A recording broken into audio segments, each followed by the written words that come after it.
Pour ceux qui arriveraient sur la chaîne, qui ne me connaissent pas, vous allez savoir que l'outil de précision, c'est un peu mon dada.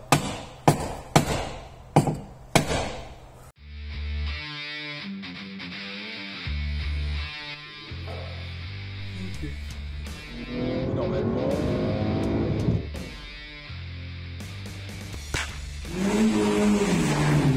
Salut les amis.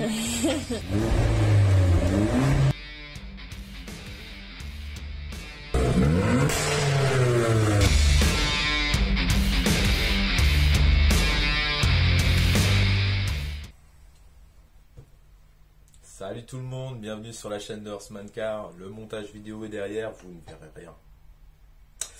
Alors, aujourd'hui, qu'est-ce qu'on va faire? Eh bien, ça va être tout simple, hein. On repart sur la 190E, épisode 3, dernier épisode de la partie châssis. Donc, on a fait les freins. Là, aujourd'hui, on va faire de la suspat, donc amortisseur, ressort, le tout rabaissé moins 45, donc moins 4 cm et demi. La voiture va être évidemment un peu plus sympa. Moi, j'aime pas trop quand elles sont hautes, donc là ça va aller avec ce que je vais faire après. Et puis, on va juste corriger le problème de la vitre côté conducteur, parce que je commence à en avoir marre de ne pas pouvoir poser comme ça à la vitre, en train de rouler. Hop. Donc, on va s'occuper de ça, et puis ce sera déjà un bon épisode. La semaine prochaine, on verra autre chose, petite partie esthétique. Peut-être bien plus intéressant que ça, mais ça déjà c'est beau, hein. Le châssis commence à être magnifique. Et bien écoutez, bonne vidéo, bon visionnage. N'hésitez pas, pour ceux qui ne sont pas abonnés, à vous abonner. Je vois que les petits abonnés commencent à arriver et à venir me suivre. Il n'y en a pas beaucoup, mais il y en a de plus en plus, et ça c'est super réjouissant. Je fais pas ça pour ça, mais bon, c'est un peu le game, quoi. Un abonné de prix, c'est toujours une personne qui regarde en plus et qui s'intéresse à cette chaîne. Donc n'hésitez pas, et mettez en commentaire si je parle trop, parce que je ne fais que parler. Quand je fais du montage comme ça, je coupe. N'hésitez pas aussi à dire si je fais des conneries. Logiquement, sur amortisseur suspension, je suis pas trop mauvais. Enfin, c'est le truc que je fais à peu près tous les jours. Mais on sait jamais. Eh bien, écoutez, c'est parti. Oh putain, il a niqué son téléphone.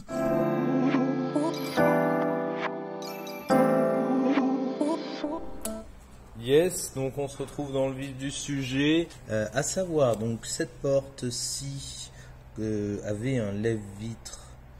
On avait une cassure qu'on va retrouver ici, que j'ai réparé grossièrement. Donc j'ai remis une patte, j'ai refait un trou. C'est mieux. Notre appareillage d'origine, c'est ceci. Et en fait, notre nouvel appareillage n'a plus les mêmes fixations. Donc c'est un appareillage comme ceci. On va installer ça. Et après, j'aurai le raccordement du moteur à faire. J'insère mon moteur. Voilà. Donc avant toute chose, moi j'avais une petite connectique comme celle-ci. Je vais sortir directement, je vais brancher ma connectique, j'aurais dû le faire avant, ça aurait été beaucoup plus intelligent. Bon, ça a l'air d'être connecté. Ensuite, je viens avancer ça. Je vais prendre ça. Ma connectique, je vais la passer là. Donc je viens insérer la vis dedans. Je commence par mettre une dévisse en question. Hop. Alors, c'est des douilles de vis. Voilà, donc c'est quand même pas mal. Tout ça. En soi, il n'y a pas de sens directement la réglette, hein, puisque de toute manière, elle va suivre. On sait que, la seule chose qu'on sait, c'est qu'on est en position basse sur l'appareillage. On a donc une vis à mettre ici, qu'on peut déjà mettre en contact. Deuxième vis qui va être du coup un réglage. Le réglage, ça se fait à la fin. Voilà, donc là, hop, on est bien. Maintenant, on va aller chercher notre vitre. Voilà. Voilà. Et puis maintenant, on n'a plus que la visserie à ajouter. Et puis, l'autre chose, ça va être cette pâte-là, qui va être à mettre dans le rail. Coup de batterie. Dans le rail comme ceci. Donc on lance notre clip dans le rail. On vient clipper notre machin dessus. Et ensuite, vous avez une goupille qui va être ajoutée par-dessus, par-dessous. Moi je le fais par-dessus, ça m'arrange. Mal aux pattes. Donc là, ma goupille est mise. Et il me restera plus du coup que la petite papate là qui sera à mettre dans ce sens-là. Petite vis. Voilà, donc vis c'est bon. On va lui mettre un petit coup de tournevis. Et voilà, et c'est fini. La vis de 10. Donc celle-là, on peut la serrer à balle. Celle-là aussi. Ça, c'est la tenue globale de la vitre, hein, enfin du système. Donc ça, on serre à fond.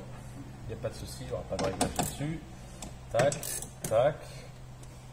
On va brancher nos fils.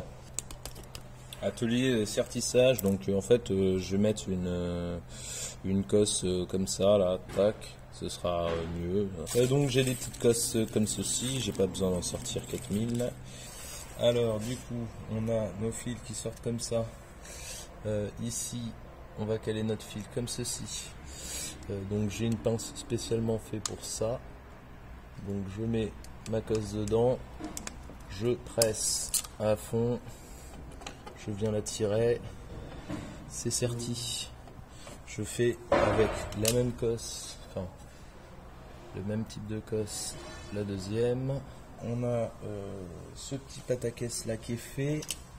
Donc ensuite, donc on a notre pâte plastique en fait qu'on vient mettre. Alors il y a des détrompeurs à l'intérieur, hein. Ça c'est très bien fait. Hop, vous venez clipper le premier, le deuxième si je ne me trompe pas. Hop. Et ensuite évidemment. Vous faites bien attention, donc moi mon bleu doit être de ce côté là, ça vient se clipper, c'est fantastique. Pour ça faire du beau faisceau en fait, ça tient pas à grand chose. Voilà, hop, tac, c'est branché, merci, au revoir. Et maintenant, on va essayer. Je dois vous avouer, j'ai une petite frayeur. Alors moi, à chaque fois que je change quelque chose comme ça, c'est la grosse frayeur. On va faire contact. Je baisse. Ça baisse. Je baisse. Je lève. Impeccable. Bon, du coup, on peut dire que notre lève-vitre, eh bien, écoutez, c'est torché, c'est fait. Il n'y a plus que de la finition à faire sur cette partie-là. Donc ce que je vais faire hors caméra, je vais recouper un peu le faisceau.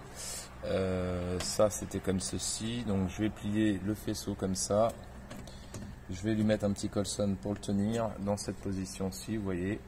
Et puis on va faire du propre avec le faisceau qui nous reste, parce que vous voyez, il y en a quand même une chier. Donc on va essayer de le couper à peu près de là. Excusez-moi. Et ce sera bon. Voilà, à vous les studios.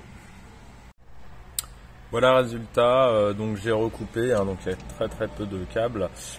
J'ai pas pu mettre de riselant parce que j'ai pas de riselant qui sont assez petits pour aller dedans. J'avais pas envie de percer non plus. Donc j'ai mis un petit câble de fer pour tenir. Je trouve que ça suffit amplement. De toute manière, vu l'aspect de la porte, là abîmée, et puis à l'intérieur, je veux dire, ça va pas jurer. Enfin, il y a un moment, il faut être honnête avec ce qu'on a. La voiture est pas parfaite et c'est pas ce qu'elle revendique. Pour les réglages, ça me semble bon, donc moi je vais juste tout resserrer. Bon, les trois là on était bons. Je vais resserrer les deux là, et puis après à l'intérieur du rail, vous voyez le système là. Donc à l'intérieur du rail, voilà. Là je peux vraiment vous montrer. Donc vous avez la petite patte en plastique qui vient se mettre là. Vous avez la goupille. Puis de ce côté-ci, hop, la vis, je disais qu'elle n'est pas forcément évidente à mettre puisque j'ai dû mettre un écrou derrière. Donc là je vais tout resserrer, nickel, et puis c'est bon. Après il n'y a plus qu'à remonter. Et je peux vous dire que ça fait ça en moins à faire. Franchement, je pensais pas mettre si peu de temps dessus. Je suis très content.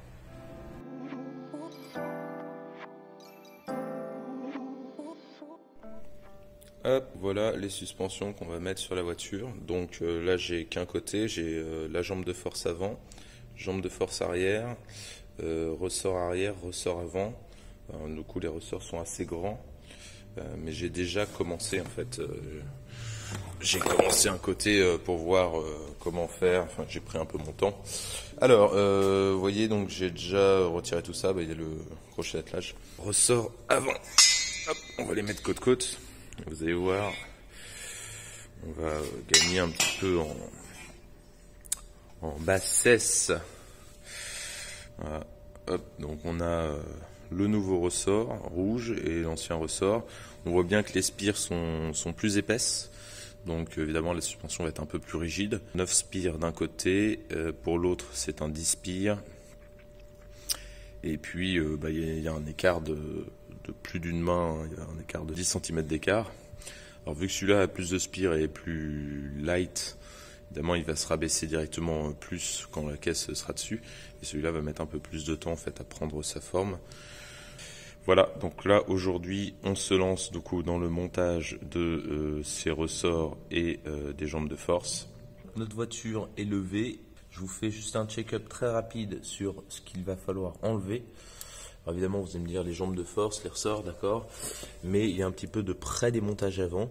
Vous avez donc le triangle arrière, ici c'est une bavette en plastique qui va couvrir tout le bas du triangle, donc ça va falloir l'enlever pour accéder aux vis de la jambe de force et de la biellette de barre stabilisatrice. Parce qu'en fait le mieux c'est de libérer les biellettes de barre stabilisatrice pour avoir un peu plus d'ampleur de mouvement. Donc pour enlever cette partie là, vous avez des clips comme ceci. Donc ça c'est clippé dessus, il y en a un derrière, de l'autre côté. Et puis au fond, genre là-bas, je sais plus où, là. Vous avez des petites vis qui sont en douille de 10 qui vont être à retirer. Donc il y en a une et deux. Une fois que vous avez retiré ça, vous avez juste à déclipper et puis vous avez accès directement.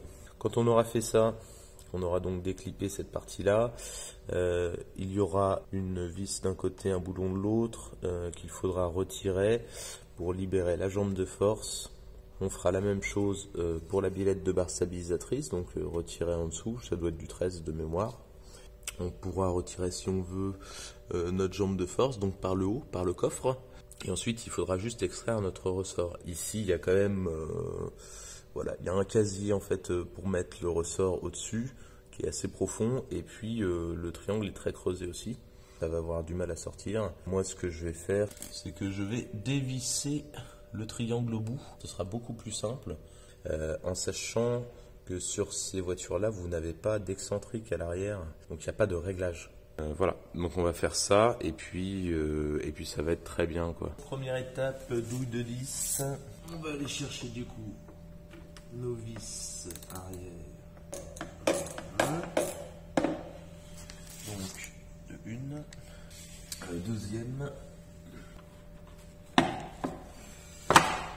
Voilà. Hop. Voilà, donc ce que je vous disais, 1, 2, 3, 4 clips, les vis au-dessus. Donc la biellette de barre stable.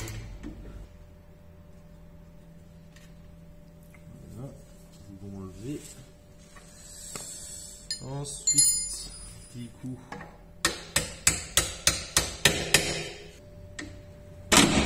Voilà, vous voyez, comme je vous dis, ça remonte vite.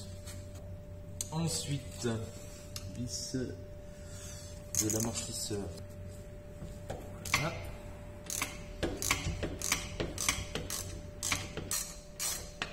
Et voilà. Hop, vous voyez, ça a redescendu un peu, pas énorme. Voilà. Donc, jambe de force libérée, machin libéré. On n'a plus qu'à libérer le ressort. On va d'abord enlever la jambe de force en haut. Donc vous voyez au bout de mon doigt vous avez donc la jambe de force, vous avez deux écrous.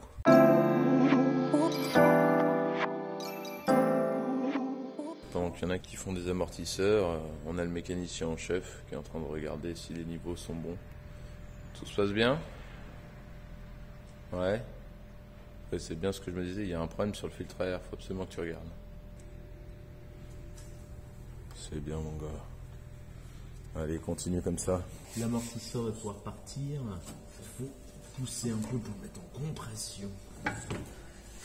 Hop. Voilà. Il y a un truc qui est très amusant. On va regarder, on va comparer avec l'autre amortisseur, mais je crois que c'est pas du tout les mêmes. Regardez-moi ça. Super amusant. Hop, hop, hop. Ah, c'est pas les mêmes. Ce qui fait que oui, la tenue de route ne devait pas être folle. Si les amortisseurs ne coïncident pas, ça peut être embêtant. Vous voyez, une nouvelle jambe de force, ça va être beau. Hein. Je mets un peu de merdouille dessus parce que ça me paraît vraiment trop joli. On va ensuite s'attaquer du coup au ressort d'amortisseur. Donc ce qu'on va faire, c'est qu'on va enlever la vis qui est là. Et de l'autre côté, c'est 19 de chaque côté. Voilà. Enfin, le plus dur, c'est toujours le petit coup du début. Pour ceux qui auraient peur de se prendre l'amortisseur dans la tronche, moi j'ai de la corde comme ceci. Hop, je prends mon amortisseur, je l'accroche à la corde. Et puis je vais l'enrouler dans le train. Alors, si jamais il doit partir, il ne battra pas non plus trop à la gueule.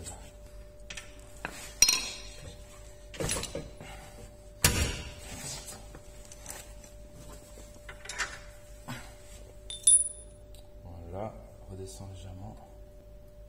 Voilà, donc là on redescend. Hop, et en fait notre brasseau par derrière. On va enlever notre ressort sans en avoir trop chié. Parce que vous voyez, quand on voit le bras, il s'est mis directement par terre. Donc autant vous dire que si on avait voulu l'enlever de force, on se serait clairement pris tout dans la gueule. Allez, c'est parti, on continue. Petit café, hein, tranquille. Voilà, et puis on va les remettre hein, tout simplement. Donc le casier est ici. On vient mettre notre ressort à l'intérieur.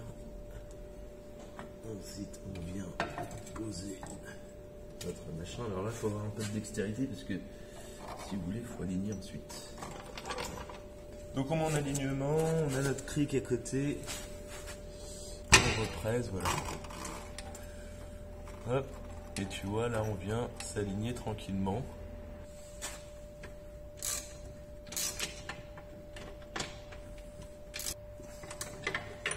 Voilà. Donc ça, c'est vissé. Voilà la jambe de force. Amortisseur. Le ressort était posé. Donc, je reçois cette jambe de force. Vous avez le bout qui est comme ceci. Comme vous pouvez le voir, donc là vous avez une petite empreinte qui va vous permettre de faire le contrevissement, je ne sais pas comment on peut appeler ça. Et ici vous avez une petite échancrure de métal. Vous avez une petite coupelle comme ça qui va être livrée, donc vous mettez la coupelle. Ensuite vous avez un silane block que vous allez mettre dessus. Par le dessus, en fait, vous avez une autre coupelle qui est directement sur le châssis. Vous mettrez ceci, la grande rondelle qui est donnée par dessus, qui va permettre l'écrasement. Et la vis. Voilà le montage qui va être effectué. Donc j'enfonce ceci. Vous voyez que la jambe de force ne peut pas passer. Le tout, c'est de comprimer votre amortisseur. Et là, il faut y aller correctement. Vous essayez de le tenir. Vous le mettez, vous l'enfoncez, et vous le mettez. Et là, vous le laissez redescendre tranquillement dans son casier. On va revisser en dessous du coup l'amortisseur. Voilà. Tranquillement serrer notre amortisseur en bas. Donc notre amortisseur est fixé. On va glisser notre cric rouleur en dessous et lever doucement et tranquillement en regardant. Voilà, que la vis se passe bien dans le trou. Alors là, je crois que ça commence à tourner, voilà. Ensuite, on va essayer maintenant d'aligner notre biellette. On va du coup refaire un coup de cric. Voilà, donc là, c'est aligné. Et là, on va visser notre billette de barre stabilisatrice. Voilà. Donc pour notre premier montage, vous voyez, c'est propre, c'est beau, ça fait plaisir.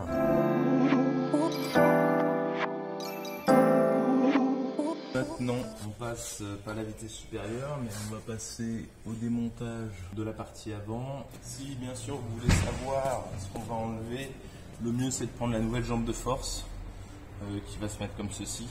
Donc vous avez une vis ici qui vient sur le train et deux vis ici qui viennent aussi sur le train. Donc là j'ai enlevé celle-ci, je vais enlever ces deux-là qui sont de mémoire en 19 également.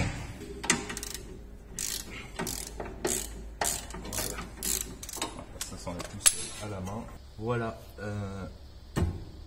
Voilà. C'est ça que je voulais faire. Une fois qu'on est là, donc notre partie est prête à être enlevée. Il ne faut pas juste desserrer la coupelle au-dessus. 22, vous avez une empreinte à l'intérieur qui semble être une clé Allen. Donc clé Allen de 8. On met notre clé là. Voilà. Donc pour retirer notre barre stab du 13, on supra-pression.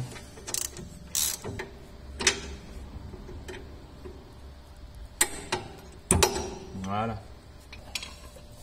Et redescendre notre train. Voilà. On va regarder déjà comment il évolue là-dedans. Ensuite, on regardera.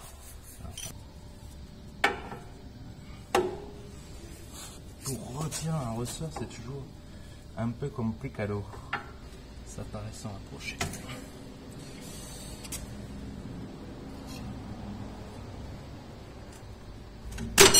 Voilà. Vous voyez la violence, la corde qui a servi quand même si le ressort s'est naturellement orienté, mais c'est une sécurité en plus. Voilà. Donc nous avons extrait cette saloperie. On engage notre ressort et comme d'habitude il va falloir pousser un petit peu pour l'engager en dessous. Vous n'avez jamais vu ça. Voilà. Hop, engagé. On va remonter le reste. La partie amortisseur, on met en compression. Voilà. On va remettre notre coussinet ici. Rondelle écrou. Là, ça commence à sentir bon. Ensuite, on va prendre notre belle jambe de force jaune. Et puis on va l'insérer. Comme il se doit. Donc là, je remets juste la vis tout en haut. On va essayer de mettre en place comme ça. Donc là, on est en place. Voilà, donc là, on s'y aligne à peu près. On met notre rondelle, boulon, tout ça là. Donc là, c'est bien passé. Et pareillement, je vais mettre le boulon de l'autre côté.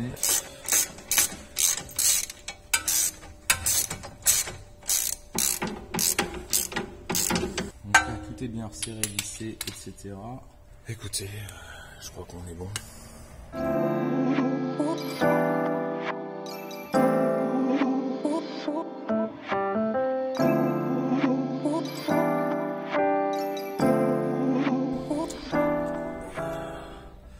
Ça me paraît pas mal du tout.